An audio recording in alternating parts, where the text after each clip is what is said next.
going on, everybody? You're tuning into another episode of 20 Tim Minutes. I am your host, Tim McCarthy. Today we have on musical artist and pro wrestler who has wrestled for such companies as New Japan Pro Wrestling, ROH, WWE, AEW, and plenty more. His new EP, Not Found 2, drops tomorrow, June 24th. Welcome the man of the hour, Lio Rush. Lio, how are you, my friend? What's going on? I'm doing pretty good. I'm super excited for this interview. I'm super excited for the EP, and I'm in a great mood. So I'm glad we're doing it. The positivity on this show is great. I'm glad that you are feeling good today too, sir. So let's start with this. What does mental health mean to you? Mental health, to me, means almost, taking care of yourself, putting yourself first, whether that is, your beliefs, your feelings, how you react to certain things, and how you can turn all of the things that seem like negative pressures in your life and turning those into positive things and positive energy and moving that into a positive direction. So that's what mental health means to me. Fantastic. There's no wrong answer for that. And that's a great answer, my friend. I love that a lot. What is your relationship with mental health, if you don't mind me asking? Yeah, I have suffered from anxiety and depression ever since I can remember, early teenage years. It's something that I still battle and to deal with every single day. So that is my relationship with mental health and the struggles that I go through, every day. When did you start to come out with that? When did you start telling people or looking for help when you realized that? Well, when I started seeking for help, which wasn't an easy thing. I feel like I had to reach a bottom point in order to really put myself out there and say to basically strangers, not even just my family, but people out there that looked up to me, like, hey, I go through this and I need help, and there's nothing wrong with that. But I think when I turned about 18 or 19 years old is when I first started to experience the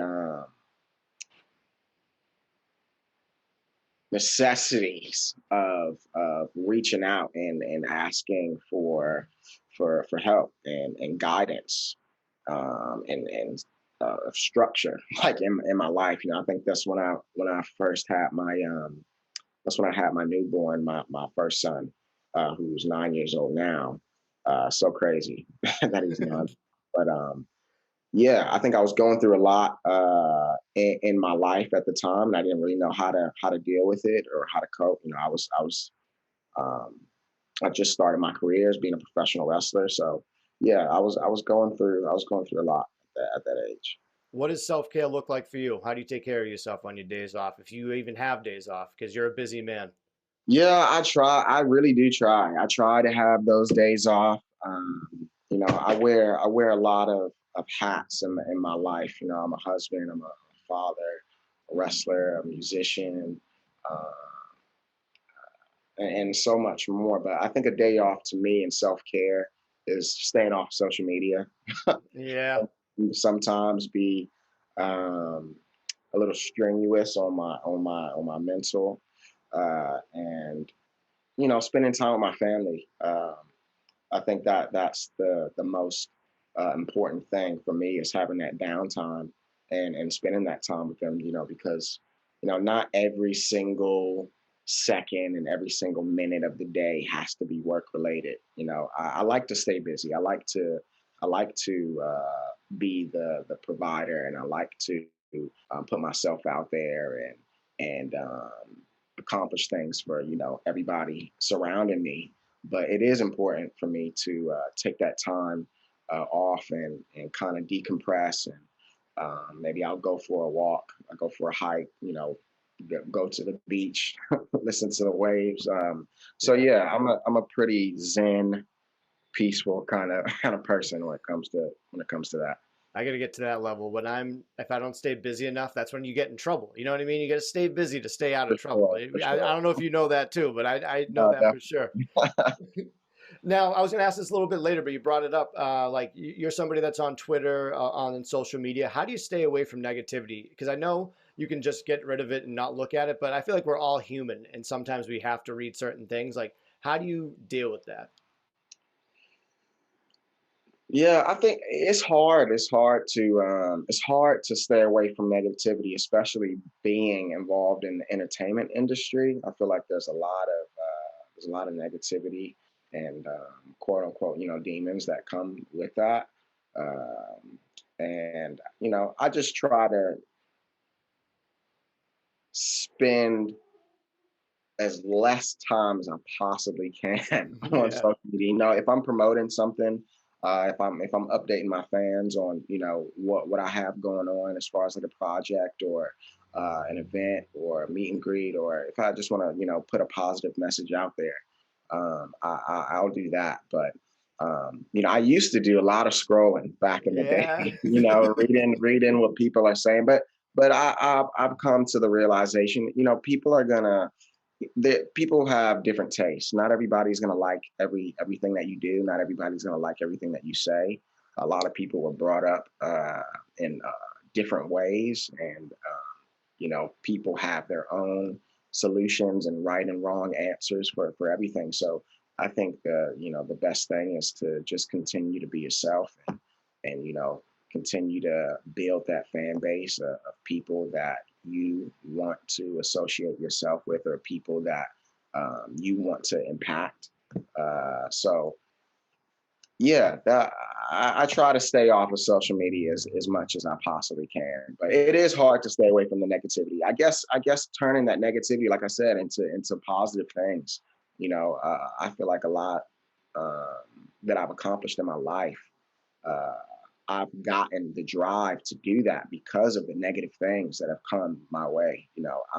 I'm fueled by by the naysayers and people saying that I can't do something, or I won't be this, or I won't be that. So sometimes I like the negativity because it pushes me, but it can be a bit much at times. Right. And most of those people are losers anyway, because it's always like the jealousy behind it. And they just love breaking people down. Like those people out there, like I have a mental health illness, but I feel like some people out there are just demented.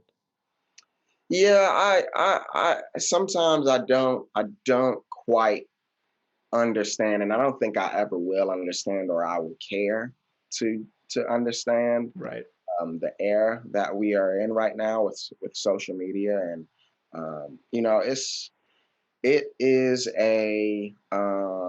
it's a sad thing. It's a very disappointing thing, to know that there are people out there that try to tear you down, that try to that feed off of your pain to elevate their day to day life. So it is disappointing. It's a little discouraging when you want to be as active on social media. But like I said, like these things, I feel like are necessary in order to grow as a human being. And I feel like everybody, goes through it at some point, and it might not be deliberate, or it might not be. They might not be fully aware of what they're even doing. But I think Right. I think at one point in everybody's life, there's that full circle kind of moment where we sit down and we look back on the things that we've done or said, and we've grown as human beings, and we can kind of address those things within ourselves, and grow as human beings. So I try not to be so angry at those people, because I know that there will be a time, or it won't be a time. I Right. mean, who cares? There's a saying that I like to say is like, "Oh well, it's not my calories to burn." So, I like that. they'll have to deal with that one way or another. But I try to turn most of those negative comments into positive energy for the most part. Now I have one for you because it's something I negatively dealt with and I still deal with it. As a short guy, I'm 5'6", so I know how it is. How do you just like overcome the short jokes and that type of stuff? Because you were probably growing up athletic, but you were the short guy. How do you get over that? Because I need some help. I mean, for me, like I used to love when people used to call me short or Right. just because like I knew what I was capable of uh, as an athlete.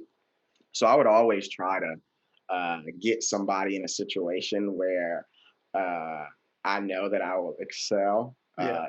athletic, feat. Like, people calling me short, and then I'll just ask them like, "But you can't beat me in a race."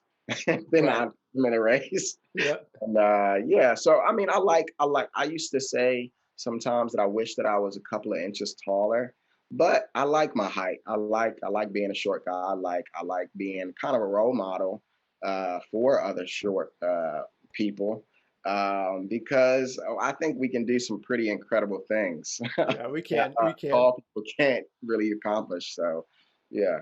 You know what I noticed too is we're gonna live forever because have you ever seen like a 6'5", 80-year-old? Oh, yeah. You know what I mean? So we're gonna be around for a bit. We are. Yep, yep. No shame in being short at all. Nope, not anymore. So before we get into the new EP, what led you to become a musical artist? Because you were mostly known for being a pro wrestler. So what made that transition? What made you want to do it? And how's it going? Yeah. Well, first off, foremost, it's going great. I can't believe where it's taken me so far, and I know that it'll continue to grow. I know what kind of person I am, and I'm going to continue to put my all and my effort into this until I reach a point where I'm comfortable, and I always try to aim for that top spot. So uh, it's going great. What made me want to be involved in the music industry and it's not so much about being in the industry. I think I just wanted to explore being an artist because my parents were musicians. My parents uh, were artists. I grew up watching them sing on tours, on boats, going to different festivals and churches and stuff like that. So music has always been a part of my life. I think I was so heavily focused on the athletic side of me that somewhere along the way, I kind of not lost track of who I was, but I didn't really have a grasp of who I was. I got signed to WWE so quickly, and things were just moving a million miles per second. And then when I you know figured out that I should probably have something on the side to take my mind off of wrestling. And I was so invested in my character. And I don't know when I took that hiatus from WWE, I believe it was back in 2018 or 2019. I was away for like 7 months, and I was just thinking to myself, like who am I? Like who's the man behind the Lio Rush character? Who's Lionel Green? Like, and I didn't know. So I think um, putting pen to paper and putting myself in the booth, I've kind of started to figure out who I was a little bit. Thinking back and putting my thoughts uh, on a track and listening to those back, and I'm like, oh man, like this is how I've been feeling. This is why I am the way that I am. This is I don't know. It was self like therapeutic, for me, and I enjoyed it and I liked it a lot, and I stuck with it because my fans they enjoyed the music that I was putting out, and it was never my intention to, like I said, be in the music industry. I just wanted to simply find out who I was as a person, as a personality, and it led me here. So, I'm super excited for my EP to be out. Uh, I'm excited to start this new chapter in my life, outside of wrestling, and I think it's going to help with the wrestling, and I think the wrestling is going to help with the music. I think it's just overall a positive thing. I'll say this, and I'm not just saying this because you're on my show, and I'm not just saying this because we're talking. A lot of people that make the transition to a musical artist doesn't really work out. You're really good. You're like off the top. I love that jam. Oh, thank you. Thank you. I appreciate that a lot. So I'm Yeah. very excited for this one to come out. So now this is your second EP coming out, Not Found 2. There was Not Found 1, which you can get on Spotify, iTunes, anywhere you want to listen to music. Can you go into detail the meaning behind that album coming out and what should we expect from the tracks on this? Yeah, I think that Not Found One had a lot to do with my fears of being in LA and being involved in the music industry while being involved in a different industry with wrestling and, being a husband, being a father. Um, a lot was on my mind at the time. That was a transitional point for me, and uh,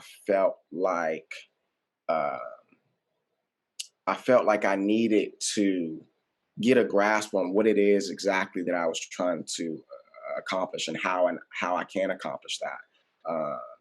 Like I said, I feel like there's a lot of demons that come with being involved in the entertainment industry, and especially out here in LA. I think uh, a lot is things are constantly moving. You're constantly around like different personalities. Um, you know, trying to make new connections and stuff like that. So I think Not Found One had a lot to do with fear, uh, and I think Not Found Two has a lot to do with overcoming that fear and becoming the person and the man that I want to become like in life. Um,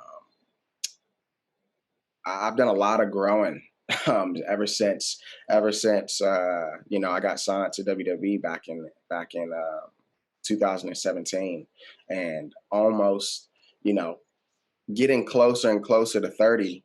I'm thinking about life just a little bit differently. As a man and how I want to carry myself and how I want to be perceived. Not only to my fans, but my kids, myself. Uh, I want to be able to look at myself in the mirror every day and be proud of what it is that I'm doing and accomplishing. And so, yeah, Not Found Two has a lot to do with overcoming those fears and those obstacles and coming to the realization that, okay, this is who I am, this is who I want to be. um, Accept it, uh, and follow me to the finish line, because this is who I am, and I'm not changing for anybody. Who does the beats on your album or the EP? Yeah, so this EP is going to be produced by the same producer that produced Not Found One, head lead producer Just Beats, who's a part of Beat Gang promotion. So uh, yeah, it'll all be by the same people who made Not Found One. I'm super excited because it seemed like a lot of people took that in pretty well. And this is somebody that I've been working with ever since I started, making music. So I feel pretty comfortable. I feel pretty confident that people are going to enjoy it, and I just can't wait for people to hear what I'm putting out. Yeah, don't forget everybody out there. Make sure you get Not Found 2, which drops tomorrow. You can get that. Where can you get that? You can get that on everything? You can get that on all streaming platforms. If you have a hard time choosing which one, you can go to liorush.com, and it'll have all the tabs up on there. Title, iTunes, Apple Music, Spotify. Anywhere that you like listening and streaming your music. Now let's ask this. Are you retired or unretired from pro wrestling right now? So I think there was a lot of confusion with the retired, unretired situation. But I am not retired. I'm not retired. Not even close. In a lot of ways, I feel like this is just the beginning for me.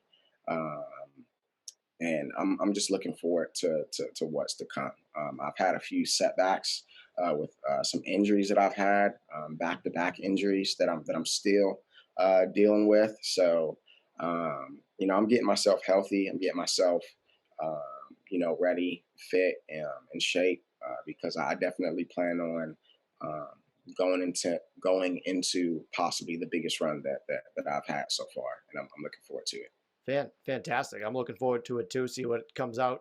Music career, wrestling career. You're very exciting. You never know what to expect with you. Thank, appreciate that. No problem. No problem. Now, with adversity, you said getting over that. Growing up as a black athlete, how was that?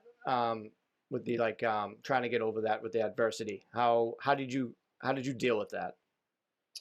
Well, it didn't really hit me. So I grew up in a town called Lanham, Maryland, which is right on the cusp of Washington D.C., Southeast Washington D.C.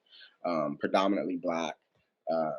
There's some Hispanic people in the area. So I didn't really stick out as far as my race or ethnicity. I definitely my actual athletic abilities um, uh, stood out more than anything, just because my dad was pretty hard on me with staying involved in sports. And then when I went to a private school for 1 year, and that was quite the eye-opening experience, coming from where I came from. Um, and this was the first time where I started seeing white people, and I started seeing Indian people, and I started seeing just so many different like ethnicities and races, and opening uh myself up to just different cultures and different kinds of music. And I think when I tried out for the baseball team, because that's why I went to private school. I was the first person to be accepted to that school, which was Bishop McNamara High School, on a baseball scholarship, on an athletic scholarship in high school, which was pretty huge at the time. And I think that was when I started to see uh, some differences, and those differences impacted me in ways that I didn't think that it would impact me, being 13, 12, 13 years old. uh, I started seeing how race started to play a part, and I got a lot of jealousy when I was in high school, because I was always so focused. I was so focused on my athletics. I put in 110%, and I wanted to showcase my abilities. I think a lot of people were jealous of that, and a lot of people didn't like the new you know black kid coming in and taking people's positions that have been there for 2 3 years. I think that I made the varsity team my freshman year, so there was some backlash with that, and I felt, and it might have not been deliberate. I'm not saying that it was racism or anything like that, but I felt the tension, and I felt that I was different than everybody else, and it took a toll on me for sure, mentally. So yeah, it was pretty difficult, and even in today's age, I think there's always going to be some struggles being a black athlete, that a lot of people won't understand, and could never understand, and at times it's hard to even explain it. It's just a feeling.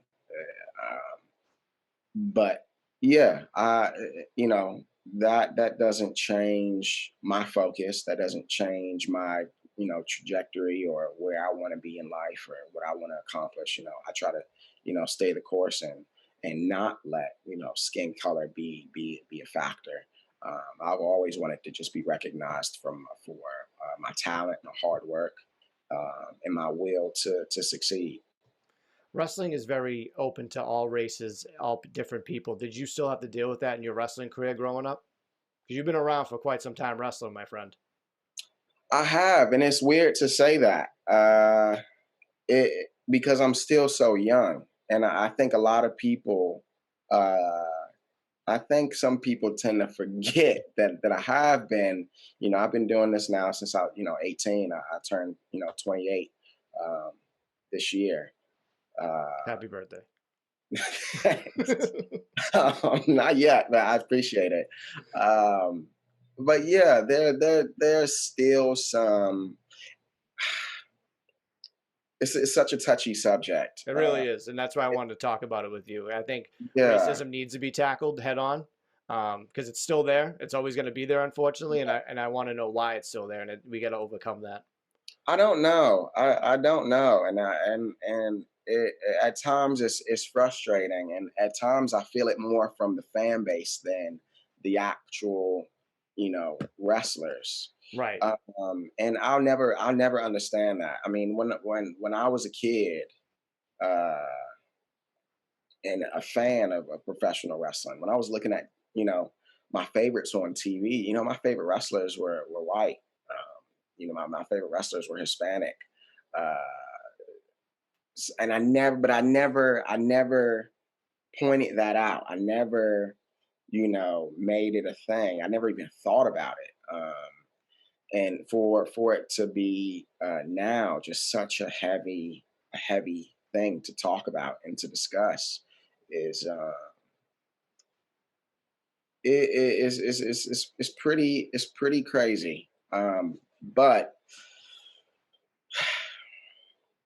I do think it's getting better. I think one step in the right direction is a big step. As long as one step is being made, then progress is being made, and it's not going to get there, overnight. But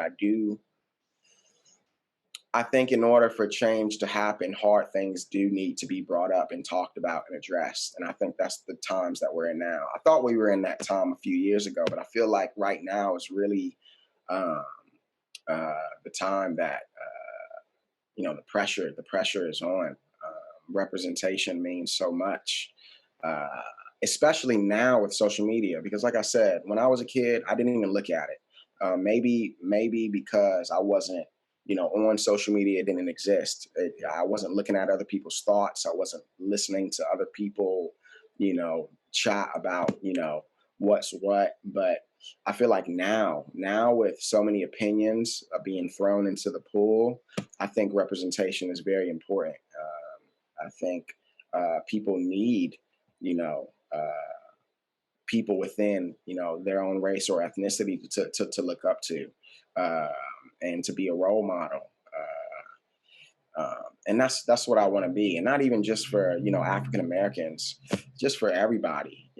I was just a kid with a dream, literally, and I turned that dream into a reality through hard work and preservation, and just not giving up. And that's those are the people that I want to be a role model for. Yes, it's cool. I'm glad. I'm proud to be black. I'm proud to be an African American, and I'm happy that I'm able to uh, be a role model for those that look like me, to show them that it is possible, because it is, because I've done it, and I'm proud of that. But yeah, it's a pretty heavy topic, and I hope, although it's heavy, I hope that it continues to be a thing that's talked about, because that's the only way that progress and change is going to be made. Yeah. No, I definitely agree. Let's switch to something positive. Yeah. I always like this when I ask people that have fans, and we'll go the positive route on that. Have you ever had like a weird, funny interaction with the fan? Because I always like hearing about that, where you're like, okay, that was very funny or very weird. Can you think of I any on the top love of your head? when I love when I get in screaming battles in the crowd, but I like it when everyone involved is so into it, but we know that it's for the show, Yep. and that's an act. Those are always the best, like, interactions, like, to me, laying on the floor and then looking up to somebody and telling them that I've got to take a piss. Yeah, yeah, yeah. Like, just like random things to pop people in the crowd. I really like that a lot. Not really any like weird. interactions. I've had a few people that don't really know when to stop the conversation at a meet and greet. Yep, yep, yep. But other than that, no, everything else is fun and games. I enjoy heckling the crowd. Yeah, no, it's always fun. You like a challenge. You were on the MTV challenge show. There was a departure from it because of your mental health. Can you talk about that a little quick? Because I was reading online some of the replies you had from that from a while ago, and I saw a lot of positivity behind it because everyone wanted you to take care of yourself. So it seemed like at first it might have been a negative, but it came out to be a positive for a lot of people. And I want to say it was probably a positive for you if you agreed that you had to take a break and you realized that. Not many people do realize that. They break themselves down, they have spiral moments, and you were like, you know what? I gotta take out of that. What led to that during the show?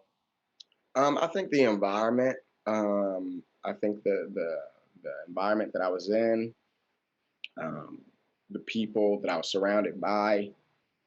Um, I am glad that I left, and I'm glad that you said that because I did feel like I was getting to a point where I was going to break, and I didn't want to get to that point. I remember, uh, talking to the producers during the show about how I was feeling, and that I didn't want my outburst on national TV to affect my life back at home off Mhm. screen.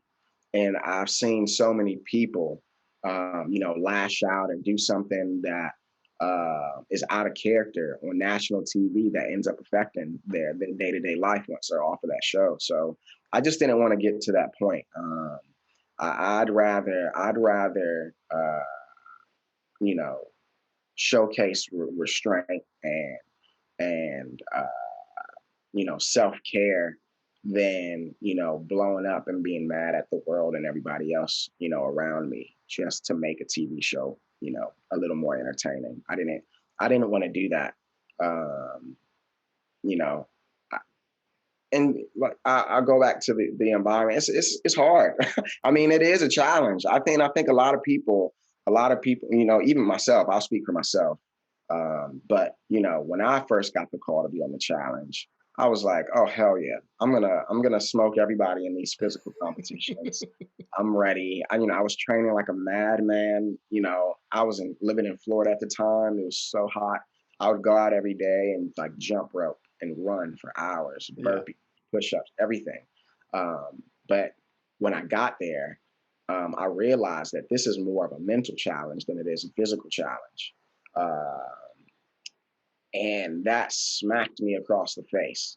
Uh, uh, yeah, and once I realized that, I think my game play started to change a little bit because I was thinking more about the mental game than anything. Right. Being in Iceland um, was something. It was a beautiful place to be, but I think being trapped in a house, with 30 plus strangers, not enough not enough food. The gym is outside in the freezing rain. There's two bathrooms. Oh, They try to break you. And they almost got me, but I got I got out of there just in time.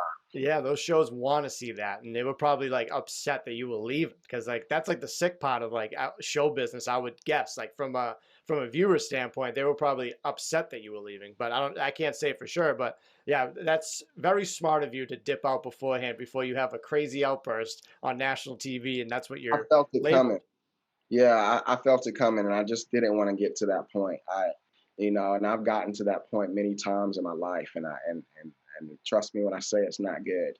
So I didn't want to show that. So yeah, I had to get out of there, and plus my wife was pregnant at the time. Oh, okay. My wife was pregnant. We just moved to LA. She was unpacking boxes. By herself, being pregnant while I'm, off in Iceland, being pissed off. but but so yeah, I had to come back and be with my family, and I'm glad that I did.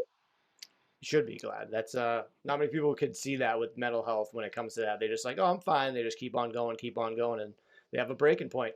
Do you have any regrets in life? Did you have regrets going on the show? Anything with professional wrestling? Do you live with any regrets? Um,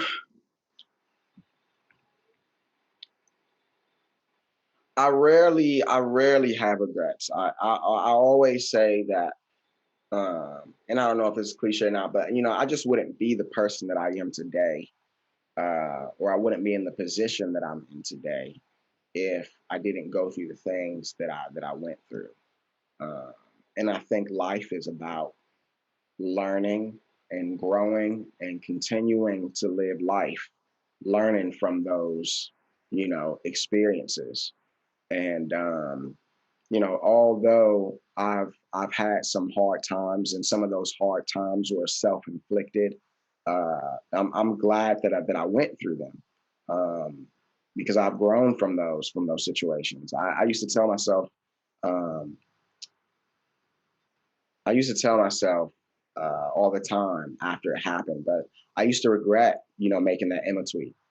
That was one thing that I believe painted me in the complete opposite light that I wanted to be painted in, as a human being.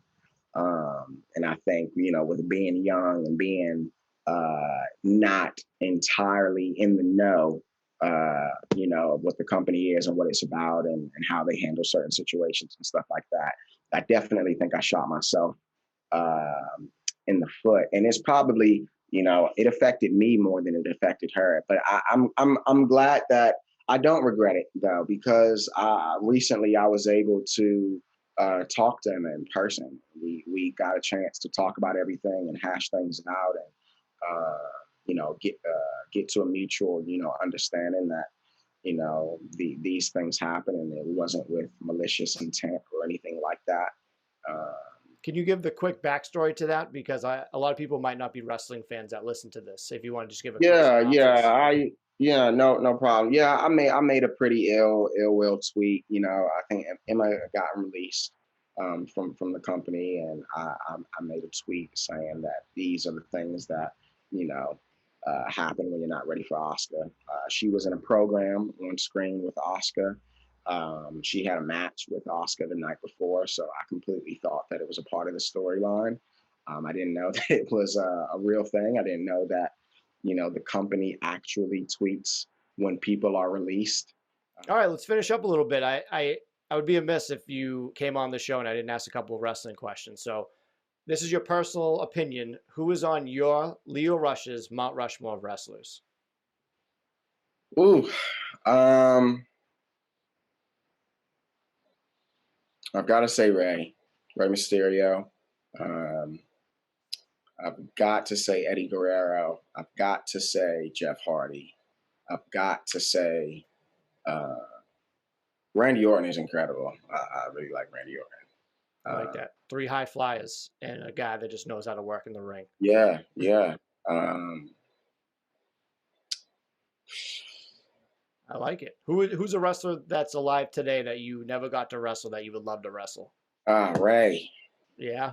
Ray, yeah, that's one that, yeah, yeah, that's one that that's probably my ultimate dream match. Yeah. That's probably my ultimate dream match, is having a one-on-one match with Rey Mysterio. Still Uh, could happen. yeah, yeah, it can, and I'm so glad that it can. I don't know how Ray is still doing it, Yeah. especially Because at the he's little. yeah. This is true. This is true. This is Because true. he's little. Yeah.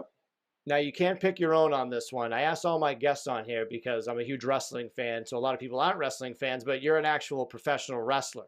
So what theme song would you have for Lio Rush that's an actual song when he came out? Does it have? Is it a wrestling song? Wrestling theme song? No, it doesn't have to be wrestling theme, like an actual song. And Ooh. it can't be from your album. That's what I was saying. It can't be from any of your albums or singles. It has to be like what's your pump up song that like you're running through a brick wall? I'll say this because I've been listening to it ever since Stranger Things came out. But I mean, Running Up That Hill is that new version is pretty sick. I Yeah. like slow songs. I can imagine probably why I picked the Black Heart song to come out to, that Sierra Painted Black song. I love that song. But I like slow songs. I like being able to walk with purpose and have people digest what they're saying. Yep. So yeah, I'd like that Running Up That Hill song. Love it. Now let's end with this, sir. What are 3 things that you're grateful for today? Oh, my family. My family. I'm so grateful that I have a strong support system. Um, yeah, incredibly grateful that I have a strong support system within my family. Um, I'm grateful for the talents that God has given me. Um, at times it feels like it's bigger than me.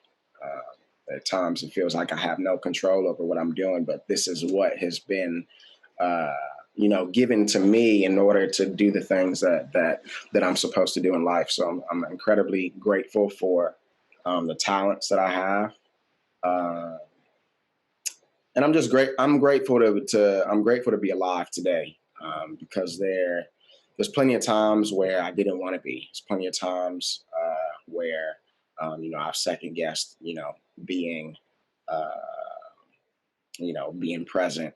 Um, I have had a suicide attempt, and I'm glad that it wasn't successful. So I'm grateful that I'm alive today. I'm with you on that. Suicide attempt survivor here. So I'm glad that we're both here, both talking to each other, both healthy, happy. I love it. I absolutely love Yeah. it.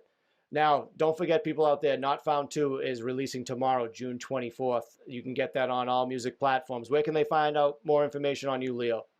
You can find all information on me at liorush.com. If you want to get super specific, you can find me on Instagram at I am Lio Rush. You can also find me on Twitter at I am Lio Rush. But yeah, go to liorush.com to find any and all updates on what I'm doing, and what is coming up next with me. So yeah. Will you be touring at all? I do plan on touring. There's no official dates, but me and my team have been trying to get some dates lined up, especially with this part 2 of Not Found being out. It would be pretty cool to be able to do an entire Not Found tour. So Yeah, and you got to make your way over to Boston, so I can give you some venues that you can probably contact. So hopefully we can get you out here too. oh, that would be amazing. Please send it my way. Definitely send it my way. Definitely. Lio Rush, the man of the hour, thank you so much for coming on 10 Minutes. I wish you nothing but the best, my friend. Thank you so much for having me. It was a pleasure. I really appreciate it.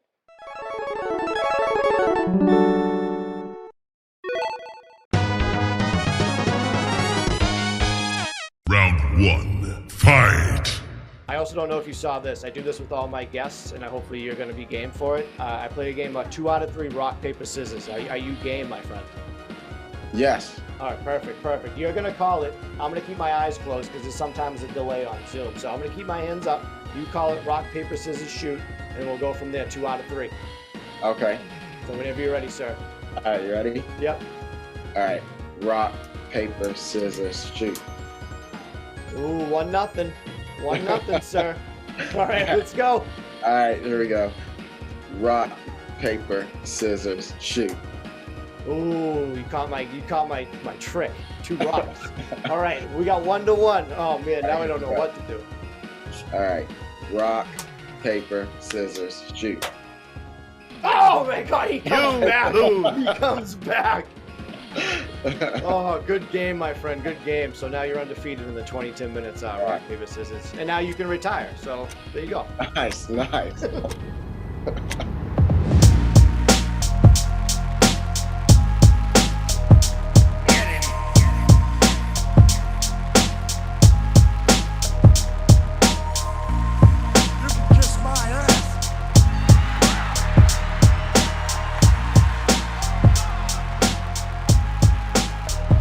This podcast is not intended to be a substitute for professional medical advice, diagnosis, or treatment.